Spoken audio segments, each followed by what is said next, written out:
Well, hello, speakers. Welcome to week 2 of the Next Level Experience. Please know that you have a needed and powerful voice and a needed and powerful story.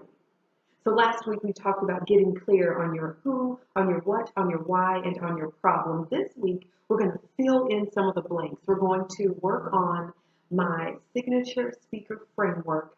We're going to work on actually how to get your who to your what, and that's the how. How do we actually do that? We're going to discuss conferences and a few other things. But first, I want to ask you, what type of speaker do you want to be?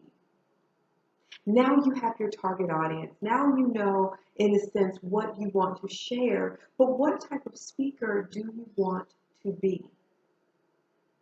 Do you want to be an informational speaker, someone who provides information? Do you want to be a motivational speaker, someone who motivates you, and maybe you're motivated to take action today? Do you want to inspire someone? Do you want to be an inspirational speaker, someone who I'm now inspired to be someone different? Do you want to be a transformational speaker, someone who now transforms, is a catalyst to someone's transformation?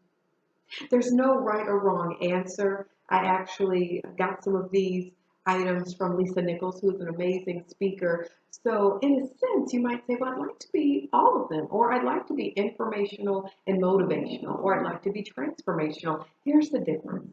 Informational speakers, what are they doing? They're giving information. I'm not necessarily worried about motivating you or inspiring you, but I'm providing you information on how to do things. A motivational speaker is I'm motivating you for really good at the end of it, but there may not be much change a couple of days later. An inspirational speaker is someone, now I'm inspired. Now I'm inspired not only to do from the motivation, but I'm inspired to be someone different. And a transformational speaker is someone who is a catalyst to someone actually being different. What about you? You can provide information and it's needed. You can motivate somebody to take charge. You can inspire someone to be someone different, and you can be a catalyst to transformation. Here's the thing about transformational speakers. It's very difficult to be a transformational speaker when you only have about 30 minutes. But if you have a 3-hour workshop or a multi-day workshop, or people hear you multiple times, that's an opportunity. Again, no right or wrong answer, but I really want you to think about what type of speaker. You want to know the difference between a motivational and inspirational speaker? A motivational speaker is powerful and amazing and needed. An inspirational speaker puts yourself in the story. A motivational speaker is someone, I'm motivating you, I'm giving you amazing things to do, and I'm giving you challenges. And an inspirational speaker, I'm giving you these things and motivating you, but I'm also inspiring you with my story. And transformation takes a little bit more time. So today, we're going to talk about implementing your story. In anything you do, I believe to be extremely impactful as a speaker, as a trainer, we need to include a part of our story. So essential, so important. Okay?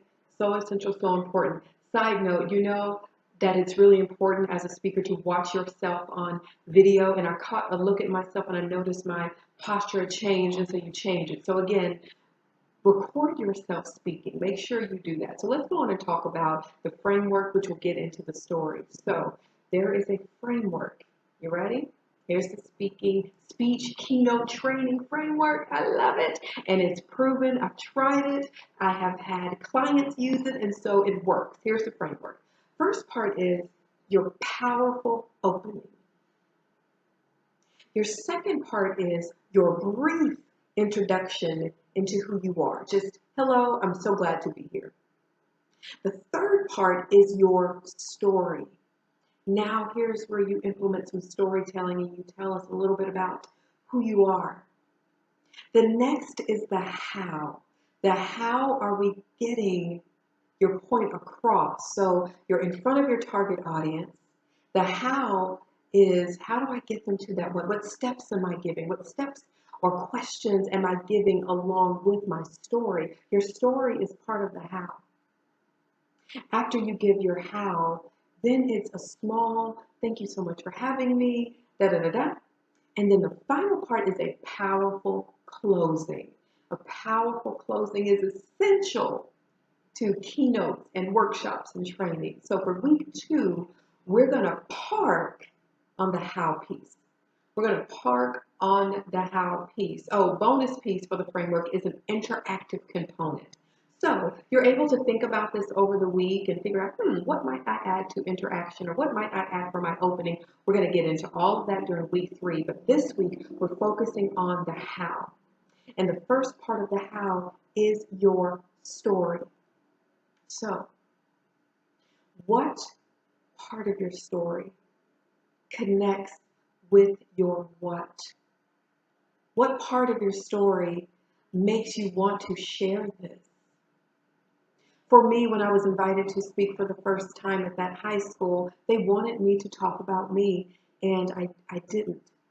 I didn't think I had a valuable story. I didn't think that it was a story that was gut-wrenching. A couple months down the line, I was invited to speak at TCU, my alma mater show, TCU. And it went okay. They wanted me to talk about me, but it freaked me out because I'd never at that point just spoken about me. Then I was invited by another university to talk about me. It was to share about me. And this time I did something different. This time I shared me. This time I was no longer scared. I was a little nervous, but I was no longer scared to keep my story away. I call my story PG6. It's a story of me talking about how I was in band when I was growing up, and in college I dealt with self-esteem issues and not making the greatest grades, and that I was choosing abstinence, and then I graduated and dealt with the dean who was a hater, and all of these different elements. And you all know what happened? Within about 24, 48 hours of that talk, I heard from 15 to 20 women who were in that audience, and they were telling me, oh my gosh, I've never met anybody like you. Oh my goodness, my stepbrother molested me, or I thought about suicide. And I remember thinking, I didn't say anything about those things in my talk, but here's the thing. It's not about necessarily connecting to every part of one's story. It's about being able to connect at a heart level. It's about being able to share that, no, I've not always been amazing and perfect. I've had struggles. Because you know your struggles, you know what you've been through, but a lot of people don't.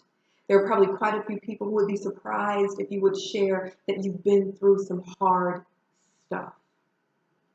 So for me, last couple of years, because life will make your voice change.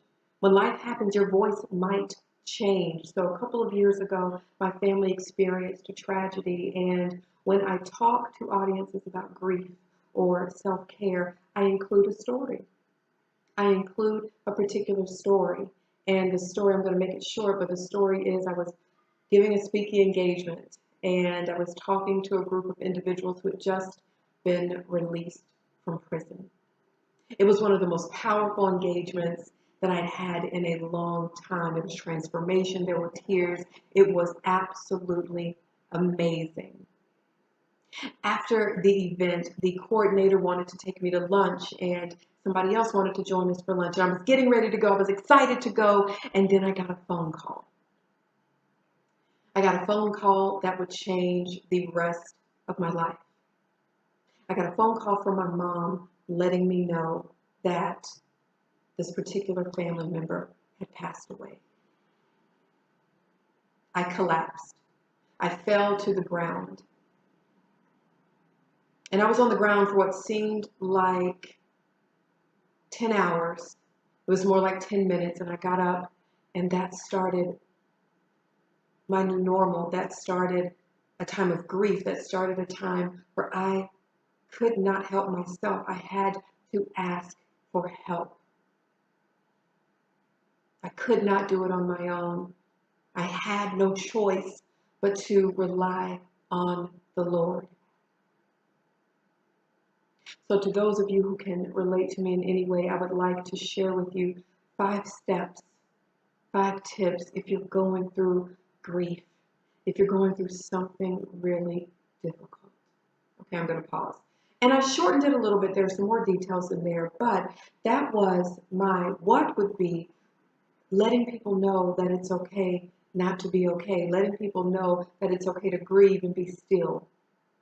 The who is anybody who's grieving, in particular women, okay? And then the how, I was sharing that would be through the story and through the tips that I would then share. So again, the what, I might have said how. The what is, I want people to know that it's okay not to be okay. The what is, it's okay to grieve and be still and breathe, right? So now my how, the part of my story, okay, part of my story, and then the how tips. So, ladies and gentlemen, I'd like to walk you through 5 things to do if you feel like you're not good, if you know you're not good, and I want you to know it's okay not to be okay. The first thing that I want to encourage you to do is breathe. Everybody take a moment just to breathe with me. Very often when we're going through difficult moments, we forget to breathe. The next thing I want you to do is be still. I challenge you to be still over the next couple of days. Just take a moment and be still. I know we think that continuous movement is going to help us, but no, it's only making things worse.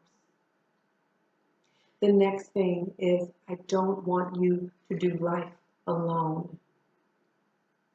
The enemy loves isolation, so I challenge you to reach out to a friend, family member today and give them permission to check on you. The first is I want you to breathe. The second is I want you to be still. The third is I want you to remember not to do life alone and reach out to that person to help you. Fourth is I want you to remember that there's hope. There's always hope. You may not be able to see it, but remember that there is hope. Remember, first, I want you to breathe. Second, I want you to be still. Third, I want you not to do life alone. 4, I want you to remember that there's hope. And 5, I want you to be grateful. I want you to remember gratefulness. You may not be grateful for the pain. You may not be grateful for the loss, but there's something in your life for which you can be grateful. And it might be that I'm here, that I have my sanity, that I am breathing. Let's take 30 seconds, and I want you to write down for what you're grateful. So let me stop. So right there, I gave you part of the story, and now I'm walking you through steps. This is all how. Everything we're talking about right now is the how, the story and the how. So here's your challenge. Here's your first challenge. I want you to think about 1 or 2 stories that you can include in your talk. You don't have to share all of the details. You'll never be able to share all of your details. The point of it is, tell me a little bit about who you were before the defining moment. In my story, the defining moment was getting that call from my mother. Who I was before was having an amazing speaking engagement. Who I was before was somebody who didn't really ask for help or need help. Defining moment, getting that call. Who am I after? Afterwards, I'm somebody who had no choice but to ask for help. Someone who had no choice but to lean on the Lord. So for you, what story, and within the story, what's the defining moment? Who are you before? Who are you after? And then how do you tie your story into the other part of how?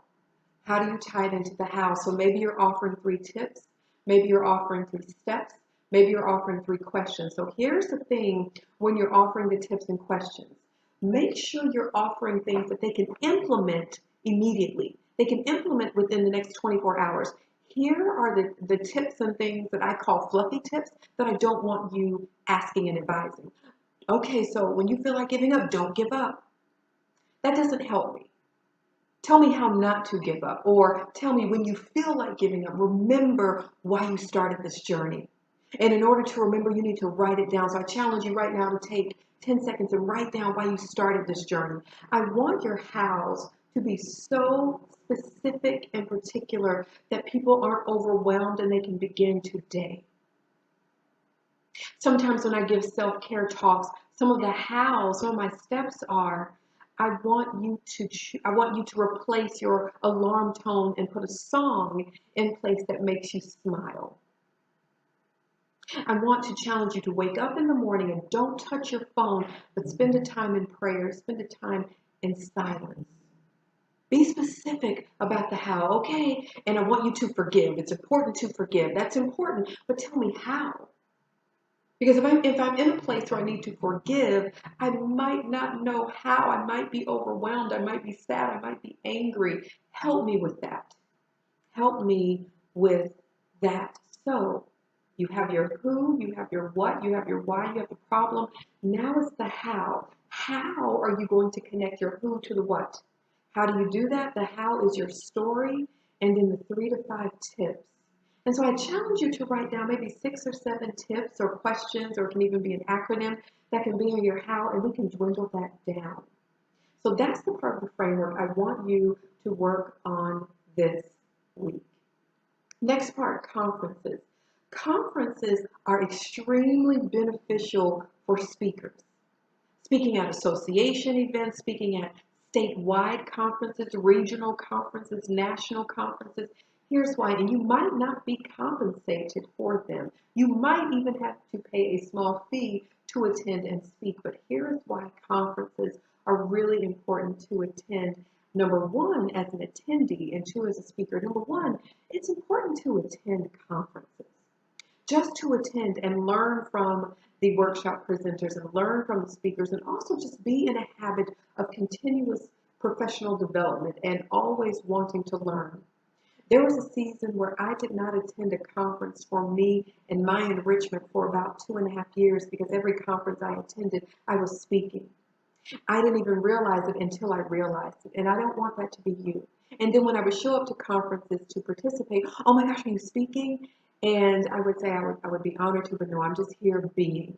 I'm here getting poured in for me. So please remember that when you look for conferences, don't just look for them to speak, look for them to attend as well. And maybe in the midst of attending and learning for self, you might connect with the coordinator.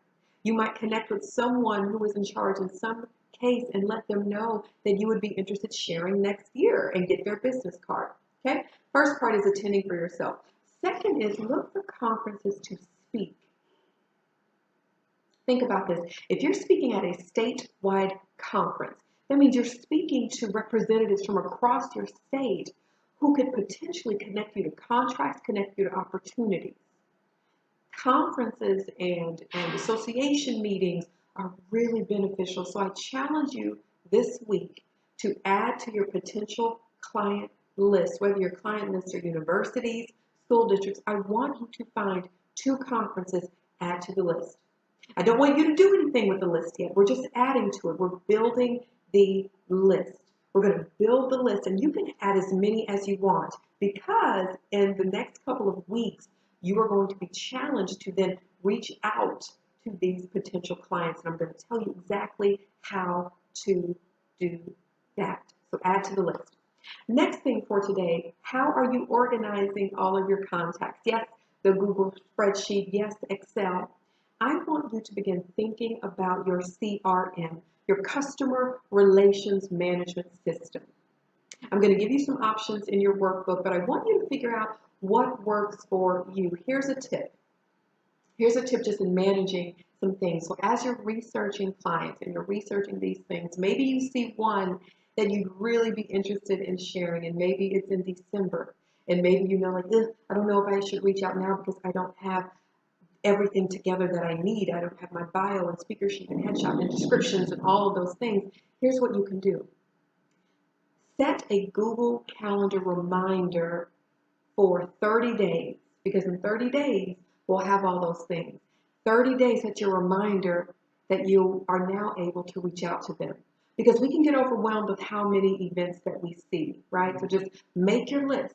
Make your list. We're going to break it down. I'm going to show you how to break it down. I'm going to show you how to reach out to people, but it's essential, essential, essential before we even let people know on a big level that we're speaking, that we have everything behind the scenes appropriate. We have our voice, we have our signature talk, we have the speaker sheet, and all those things that we're going to get into speaker sheet next week.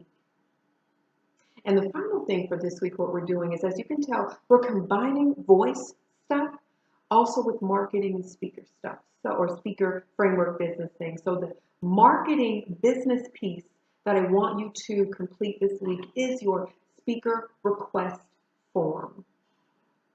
Speaker request form. You can create this in Google Forms, Or if you already have a website, you can add a plugin form on your website. Your form, all it needs to say is contact name, contact phone number, contact email address, date of event, and what you're asking Ms. Smith to do. That's it. That's it. We have a longer form that we're going to create a little bit later after the engagement is complete, but I want you to complete that form this week. I want you to complete the form this week. And remember, your brand is you. Your brand is you. When I look at your social media pages, your business pages, your personal pages, your LinkedIn, your Facebook, do I know that you're a speaker? Can I see that that's an interest of yours, either by you sharing pictures of previous engagements, or maybe you haven't had any engagements? Are you sharing your passion? Do people know that this is your passion? Once you officially announce or you remind people that you're a speaker, are they going to be surprised that this is your passion? If you think they might be, that means your brand is not in sync. Are you sharing things on social media about the audience and about your what and about the problem you see? Your brand is you. Your brand is you. No worries about creating that website right now. We'll get to that much later, but right now, I want you to steward well. Right now, I want you to cultivate well the things you already have. You have social media pages. You have friends and family members, and you have who you are. Just who you are. That's your brand. Don't worry about the website right now. If you currently have a website, use it, but don't worry about adding anything else to it unless you're adding the speaker request form. Okay? People don't hire websites. People don't hire logos. People hire you. I have been to events where people have seen me on stage and hired me immediately, and they could care less if I had a website. Now, are websites important at some point? Absolutely, absolutely. You will need one eventually. There are conferences that have showcases for speakers, and people are hired on the spot. They want to see, can you captivate an audience? They want to see, are you consistent? I know people who hire speakers who, before they go to a website, they check you on social media. They check to see, are you a positive person when you're posting? They check to see, are you consistent in who you are? Because being a speaker is not just sharing on stage, it's who you are. And what I mean by that is, if you're passionate on stage about a certain topic, you're probably passionate when you're off stage, and that's what people look for. I will say this, I have hired speakers and did not even go to their website. I went to their social media pages, and I've chosen not to have certain speakers because of things they were presenting on social media that was not in the best light, that was degrading, that was derogatory.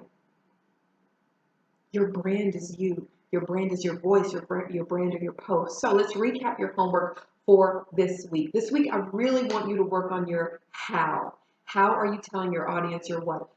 Figure out that story. The defining moment, who were you before? Who were you after? What are the 3 to 5 things that you will tell them to do, encourage them to do in order to get to the what? I want you to identify 1 or 2 conferences, regional, statewide, or national conferences that you could potentially attend for yourself and then attend as a speaker and write those down. I want you to work on your CRM method. I'm going to give you a couple of suggestions in your ebook, but I want you to have a method that works for you in organizing. And I want you to create your speaker request form this week. And remember, your voice is needed. Work the process. You've got it. Ask questions. Remain in this thing. I'm so excited for you. I'm so excited for you. I'm so excited for you. Week 2. Week 2. Let's go. Let's go.